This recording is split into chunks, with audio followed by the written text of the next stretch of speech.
Welcome to Anatomy of a Business, a discussion of the businesses that serve our community, focusing on the challenges and the successes.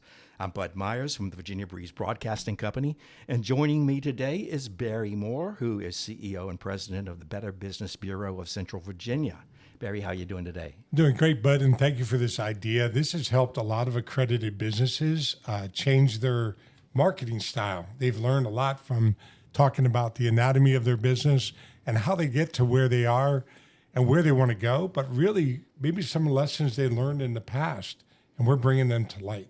Good deal. Well, today is really special. We have someone that I would think you have probably, especially if you're listening from Central Virginia, may have even brought something that they've produced into your home, which that doesn't happen. It's pretty rare. But today we're going to talk about that. We have Catherine Ross from Ross Media Solutions.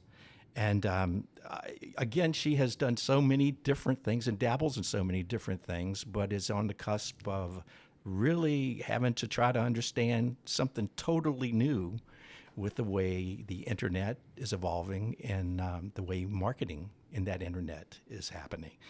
Catherine, thanks for being here. Thank you for having me. I'm looking forward to talking to the two of you today. I'm going to start it off by something you actually, I think, wrote in one of your articles, okay? And maybe this tells me a little bit about you and how you handle your business. You said, I'm a rule follower and a people pleaser. I said that? Wow. Wow, that sums you up. I know you and adore you, so wow. That was from a Boomer magazine article. Okay. Okay, wow. Well, go ahead. Well, I am surprised I claim to be a rule follower because I feel like I'm horrible at that part of it. But Really? people pleasing, yes, I've been a lifelong people pleaser. Well, that's good. Well, Ned, why don't you tell us a little bit about all the things that are encompass sort of the Ross Media Solutions? Sure thing. So Ross Media Solutions was started by my in-laws as Ross Publishing back in the 90s. Mm-hmm. And we've really specialized in the niche publishing and website development space, including titles like Boomer Magazine, Senior's Guide. We've worked in the apartment industry. We've worked in the wedding industry. And so through the years, we've transitioned from being more of a legacy traditional media company that did local, hyper-local magazines through Virginia, Ohio, Indiana, North Carolina, to having national websites. Okay. And so now we have seniorsguide.com, which is in 42 states, and boomermagazine.com that has a national audience. We still publish magazines, but they're not as hyper-local as they used to be. They're more statewide. Okay. And so that's a whole business in itself, and it seems like operationally it could be a nightmare. I am so blessed. The team that we have has average tenure of about 13 years. So they are very adept at understanding what our audience is looking for and what they need, and adept at modifying for different platforms. And so where I'm lucky is our team's skill set has evolved over the years. Mm-hmm. And of course, now we're becoming proficient in AI, just like everybody in the marketing space needs to be. The evolution, particularly away from publications, or at least the vastness of the publications that you've had, all of those have been niche operations. Where do you think that business, I don't know how to exactly put this. Let's put it this way. What was the hardest part in your mind going through that part of a transition into where you are today? I think we're still in transition. And I think that's the thing as a media company, we have to really just embrace is that it's going to continue to be transitional. And so that means the way consumers interact with information is going to change from platform to medium. It's going to go from, virtual reality through AI, through online, through tangible sources like magazines and billboards and everything like that. And to be a media company and to stay relevant, that means you have to continue to learn and continue to evolve and continue to seek consumers where they are. And as long as you're serving information they crave at the platform where they are, you're going to continue to succeed. In that transition, because all of us, when we're in business, have great successes, and then we have lulls and we have failures. Not that any of that was, but it was just a difference in the change of culture and the way things just sort of grew into internet. But during that time where you had to gear down that part of your business, could you focus just a bit on what areas were you influenced by, or what you saw that was difficult that you had to overcome? Well, I mean, anytime we're adjusting, there's change management that needs to happen. And when you're making changes with an entire organization, they're not all at ease with it, right? They want what they're comfortable with, what they're used to. They have a culture. They have a culture. And then your audience isn't necessarily at ease with all of the changes either. You have your raving fans who are accustomed to picking the magazine up at this one place every week or what have you. Right. And I was so- one of those, by the way. Thank you for that. I appreciate that. So when you go into any kind of change, you can either tiptoe it or you can just jump off the cliff. I have to get really diligent at choosing which one we're going to do. And I also try to bring everyone with me, which means I try to drip out the changes over time to the team to let them know the why and the what and what we're doing. So one of the big changes we made was when we stopped printing Boomer Magazine here in Richmond. And that was abrupt, and it had a lot of raving fans get very upset with us. But it happened with the backdrop of the pandemic, and we just couldn't justify continuing to spend money at a loss when the revenue fell off as quickly as it did, like it did for so many other businesses. For sure. So my brother-in-law and I run the company together. He's my business partner and one of my closest friends. And we have this set of values that we always lean on. And one of them is do the right thing voluntarily. And then another is change is inevitable. Let's try to make it fun. And so what we decided was important for our small company at that time was protecting jobs. And so we told the team, we have to let this publication go. But for the 11 people working on it, we want to protect jobs. So what we're going to do is retrain you guys and position you with our other brands and see where that takes us. And it took us places we could have never imagined. So having that kind of faith and working with a team that's invested in what you're doing, it can take you further than you even envision yourself going.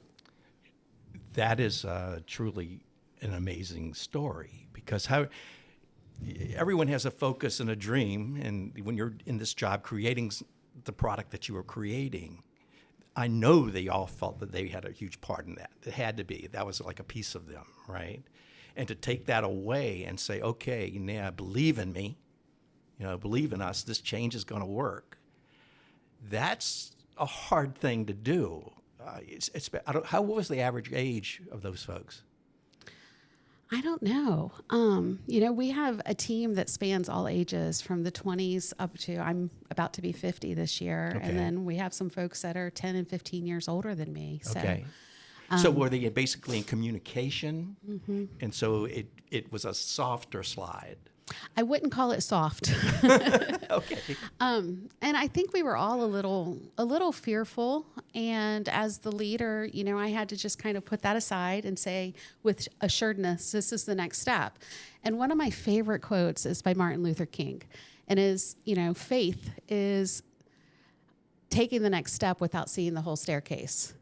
And I have been saying that to my team forever. I'm like, guys, I see the top of the staircase and I see the next step. We're going to figure out the other steps along the way. And we're going to check in regularly and kind of share perspective with each other. Because when you have multiple perspectives in the room, multiple viewpoints, it lets you really pressure test decisions and reach a decision that's more solidly footed.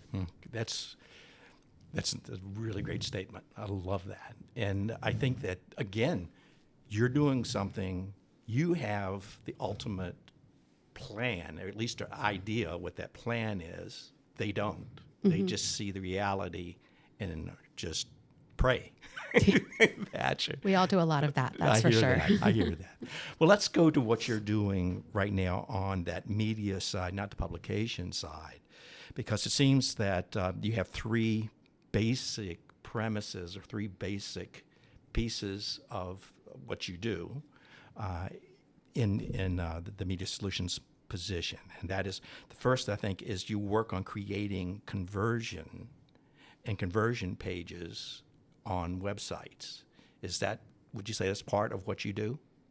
It is. I would say most of our time is funneled into our two main platforms, which is boomermagazine.com and seniorsguide.com. Okay. Then we also have the Ross Media piece that does digital services, where we do digital advertising for And that's companies. part of that, And actually. yeah, that's what I would call the 3 pillars Okay. as being. Okay. And so what's neat is we've always done our own in-house marketing for our websites. And so I became a Google Analytics geek back in 2007. I love data. I love looking at conversions, to your point. I love looking at engagement rates. It helps me know what really connects with consumers and what doesn't. And so Google has changed a lot in the past 20 years. But what hasn't is when consumers are interested in something, the way they engage with it. They may engage differently, but their engagement time is still a strong indicator. And so with Ross Media Solutions, we can test out a lot of different tactics in digital marketing and digital advertising on ourselves with our 2 brands. And then if they work, after we've tested it and gone through the learning curve on ourselves, the clients we work with in that space can benefit from that learning. Where are most of the accounts that you work with? Where are they in their development of sort of their media plan? Are they have matured, or are they just beginning, or is it pretty much all over the place? We work with about 2,000 different retirement communities throughout the country, and they're all over the place as far as where they are on media plans. Some people don't even use the term media plan. Okay. And do you see them as far as media, are they up on the latest things, or are you having to educate them? A little bit of both. We learn from some of them, and some of them we end up teaching. I think that especially in the age of AI, everybody's in learning mode right now, and that change comes rapidly.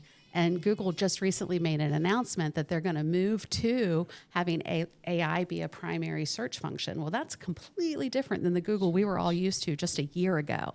And so as marketers, you have to figure out, okay, how do I maximize our value in that interface? How do I make sure our brand is listed or our retirement community shows up on AI searches? And then what action do I need to have happen to bring value to my company? And we're all figuring that out together. I was just on a call yesterday with someone who has 37 communities, and he was telling me about the way he's doing things, which was a little different than the way we've been doing things. And I was like, you just gave me things to experiment with. Thank you very much.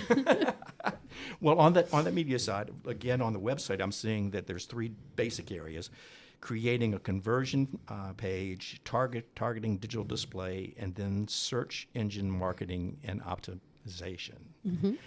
Where do you think most companies actually falter?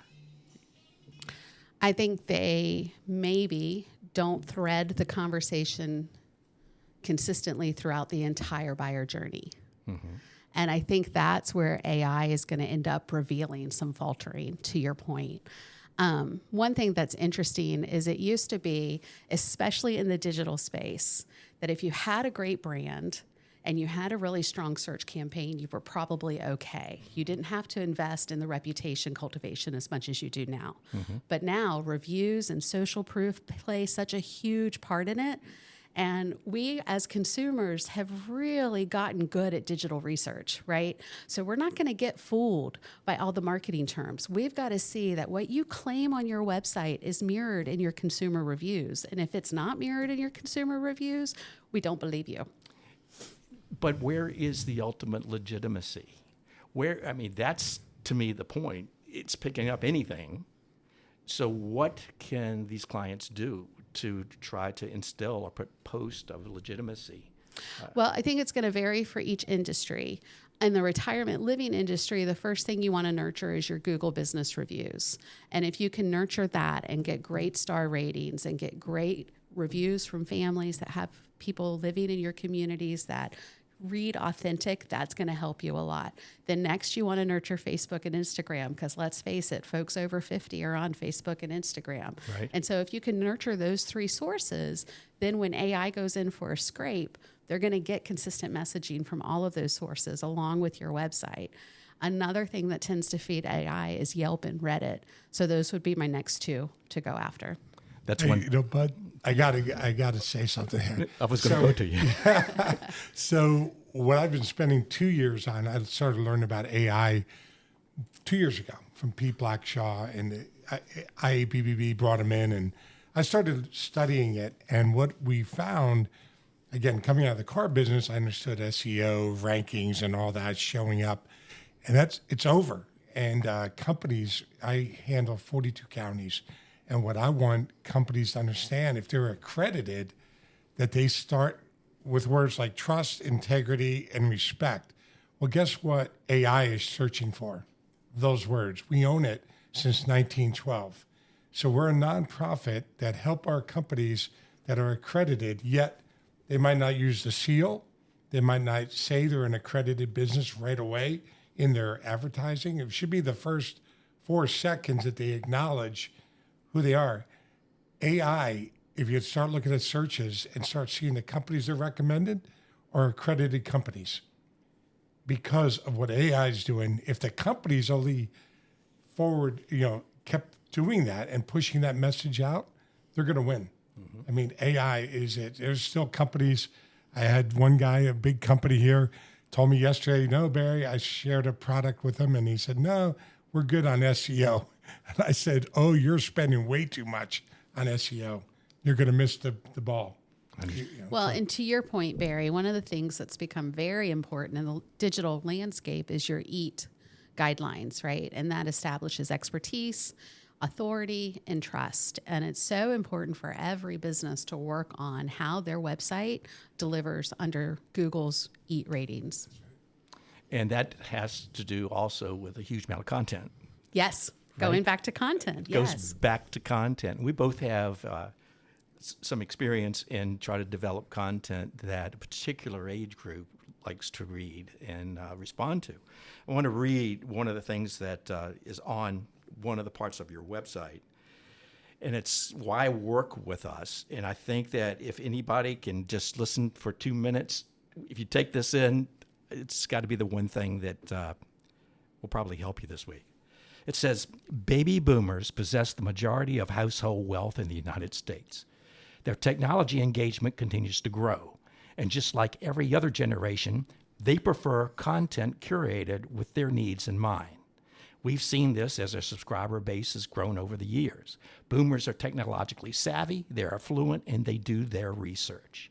Promoting the business among these platforms help you build trust with this important demographic.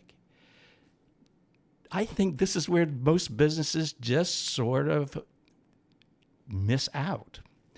One of the businesses that I did, Senior Circuits, was actually bringing technology and trying to introduce the age wave to the retail market. And it was amazing to me where I would go into businesses like Best Buy or Sears or anyone and talk to seniors and how they do business and how they buy. And they would say, we don't have seniors in our stores, which blew me away. They should have. They should have. Yeah. Because they're there. Mm-hmm. You know, where else would they go buy a television? Where else would they buy the things and live the life that they live? And to say they're invisible is an understatement.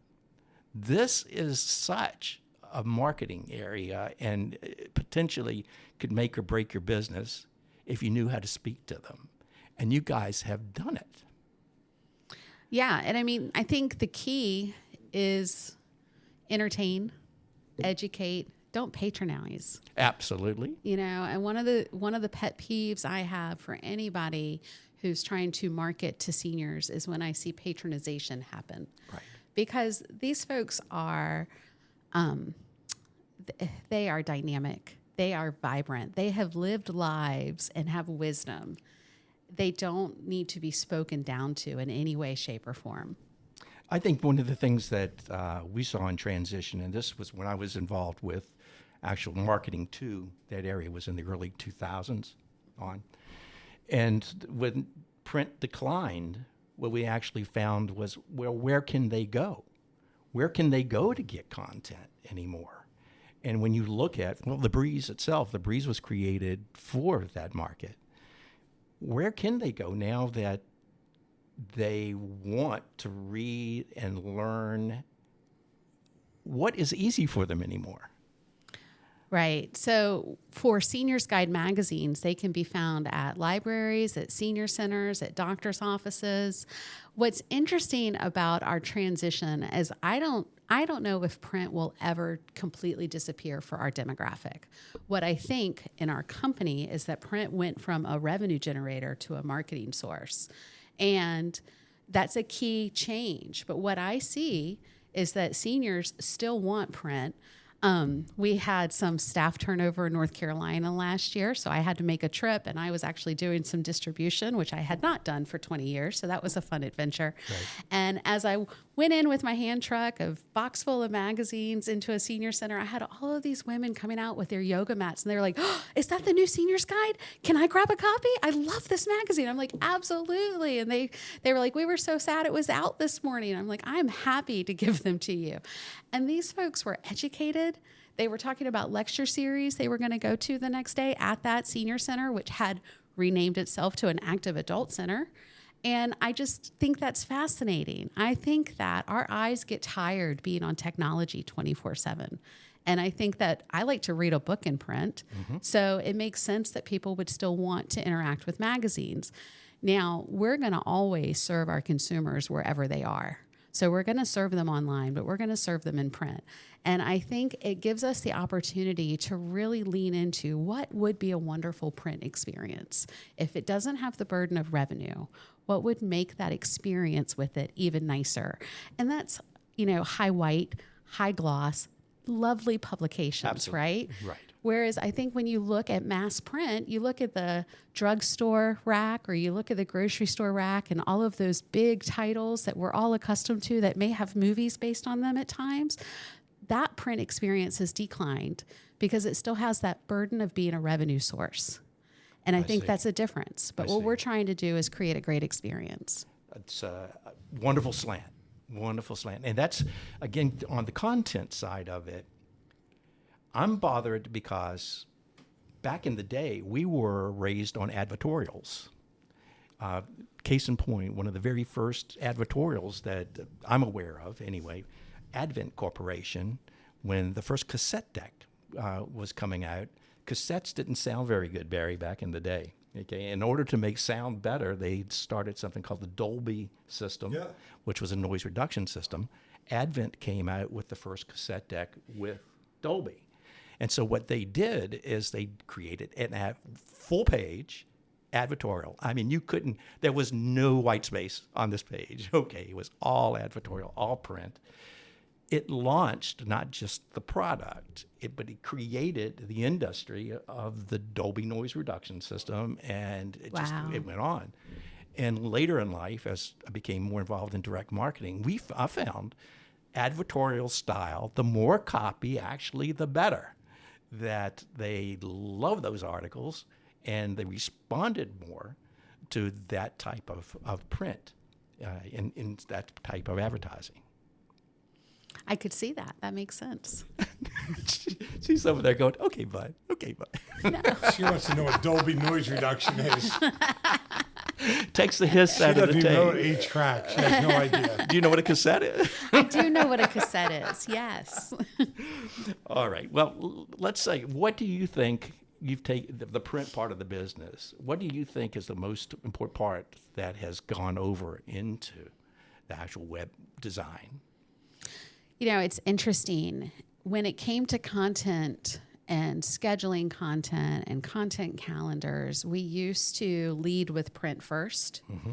And then based on the feedback we would get from that, take the really good stuff online. Mm-hmm. Now we lead with online content first, and whatever gets high engagement or high visibility, we bring that into print. Okay. And so, I think the way we look at things just evolves. Mm-hmm. And because our websites, both boomermagazine.com and seniorsguide.com, they both have 10 years worth of content.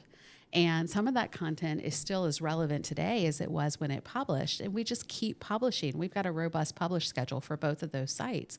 So that's where, with the clickless search, we're getting quoted and cited in these different searches because of all of this robust content. It gives the AI or the LLMs a lot to search through. And I think the takeaway for business leaders is if you don't have a lot of content on your website that speaks to the challenges of your audience, it's your chance to develop that and develop it at a pace you can maintain. right? Whether that's one article a month, one article a week, or what have you. But go ahead and develop it, and then that will help lead to your citations in the LLMs as well. I look at things from a merchandising perspective because that's my background. But in the print side, when you're developing an article, the way I've always looked at it is you always market or your width go below the target market. So in other words, you have to create your branding or establish your branding at a younger market.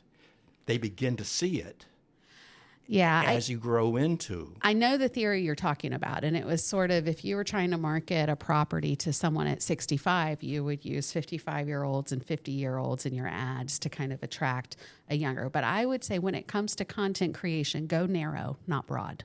Okay. Go to specific, not broad. And that's because if you think about the way people interact with AI, or they go to ChatGPT or Claude or whatever, or even using, Google's AI, they're asking very specific, long questions. And if you have broad themes only, then you're not going to get cited. Whereas if you specifically answer something, then your brand will show up as the answer, as the expert. That's the winner. The big words being used are trust. Who can I trust? Who's authentic? And so you're right. So if I live in Mosaic, so 55 plus, I want to see people like that specifically. So great point. And the term that you use is you create a content road. And that to me makes so much sense. Yeah. We talk about creating leader sites, that sort of thing, but the content road makes far more sense to me. Well, and it should cover a lot of areas, right? But specifically a lot of areas. Right. Very good. Last thing I'm going to go on is just as a company that's looking, for help. This statement really got me. That's on your website. It says, "We craft agency solutions on a local scale with an entrepreneurial approach." You want to talk? Well, like I mentioned, I have been involved in digital marketing for our own websites for a very long time. And what I recognize is anytime you approach doing something new, whether it's a new business line or it's a new marketing tactic, you want to try to be as effective as you can with the least amount of budget as you can. And so that's the way we approach any of the agency solutions that we bring to our clients. Now, the reality is we are not a full scope agency. We are an augmenter. Gotcha. So we can augment what your in-house team is doing or what your existing agency is doing. And where we augment it well is for folks who maybe are on the shoulder industry of the aging space. Mm-hmm. Gotcha. Catherine, thank you so much for being here today. I really super appreciate that. Barry? Anything to add? Just that this is going to air. Virginia Breeze, I hope everybody's following it. I think your clients and your audience could learn a lot by listening to downloading Virginia Breeze, because they are capable to download it and listen to free music. And the segment airs on Sunday mornings, 30 minutes. And that's all thanks to Bud Myers and team. So thank you very much. Catherine, you nailed it.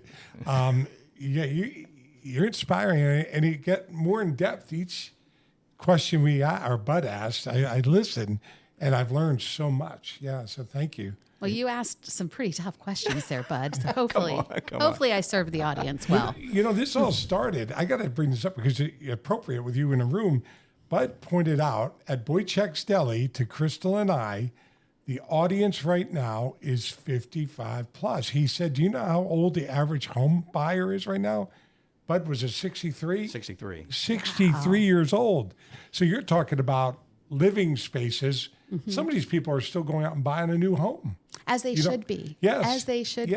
We So- should be living long, vibrant lives to the degree that we want to. Yeah, so if I was a real estate agent, I'd be talking to that audience There you go. specifically. I'm 75. I hope I've got a little bit more to go. Absolutely.